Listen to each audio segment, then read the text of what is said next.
பூஞ்சோலை மாணவர்கள் அனைவருக்கும் வணக்கம். இன்னைக்கு முக்கியமான 3 அனைத்திந்திய பணிகளை பற்றி பார்க்க போகிறோம். ஸோ ஃபஸ்ட்டு பாருங்கள், இந்திய ஆட்சி பணி IAS இதோட ட்ரைனிங் சென்டர் எங்கே இருக்குது அப்படின்னு பார்த்தீங்கன்னா Lal Bahadur Shastri national academy of administration முசௌரியில் இருக்குது, உத்தரகாண்டில். சரியா? இதில் முக்கியமான பாயிண்ட் நம்ம பார்க்க வேண்டியது என்ன அப்படின்னா, UPSC எடுத்து இவங்களுக்கு ட்ரைனிங் கொடுத்தோன்னே இவங்களை வந்து மாநில பிரிவு அதிகாரியாக நியமிச்சிருவாங்க அந்தந்த மாநிலத்துக்கு. சரிங்களா?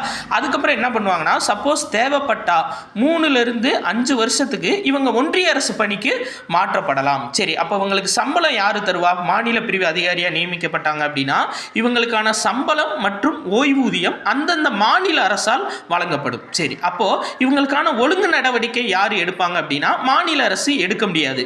UPSC அவங்களோட பரிந்துரையின்படி, சரியா, அதாவது ஒன்றிய அரசு பணியாளர் தேர்வாணையத்தோட பரிந்துரைப்படி இவங்க மேல நடவடிக்கை மத்திய அரசால் மட்டும்தான் எடுக்க முடியும். அடுத்து பாருங்க, IPS இந்திய காவல் பணி.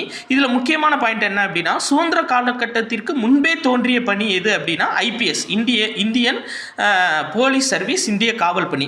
இவங்களுக்கான ட்ரைனிங் சென்டர் எங்க இருக்கு அப்படின்னா சர்தார் பட்டேல் தேசிய காவல் பயிற்சி நிலையம் ஹைதராபாத்தில் இருக்கு இவங்களுக்கான ட்ரைனிங் சென்டர். ஸோ சப்போஸ் இவங்க வந்து செலக்ட் ஆகி உள்ள வந்துட்டாங்கன்னா ஃபர்ஸ்ட் இவங்களை என்ன பிரிவில் என்ன ரேங்க்ல சேர்ப்பாங்க அப்படின்னா உதவி காவல் கண்காணிப்பாளரா, சரிங்களா, அசிஸ்டன்ட் சூப்பரண்ட் ஆஃப் போலீஸ் அப்படி வந்து இந்த ரேங்க்ல தான் நியமிப்பாங்க ஒரு IPS அதிகாரி ஸ்டார்டிங்கில் உள்ள வந்தோடனே. சரிங்களா? உதவி காவல் கண்காணிப்பாளர்.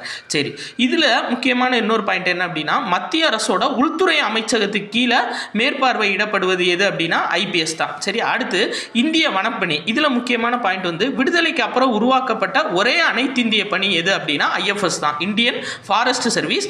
நாடாளுமன்ற சட்டம் 1963 கீழே இது நடைமுறைக்கு வந்துச்சு. இதோட training centre IFS training centre எங்கே இருக்குது அப்படின்னா Indira Gandhi national forest academy டேராடூன்ல இருக்கு. இவங்களை நிர்வகிக்கிறது யாரு அப்படின்னு சொல்லி பார்த்தீங்க அப்படின்னா பணியாளர் மற்றும் சீர்திருத்தத்துறை.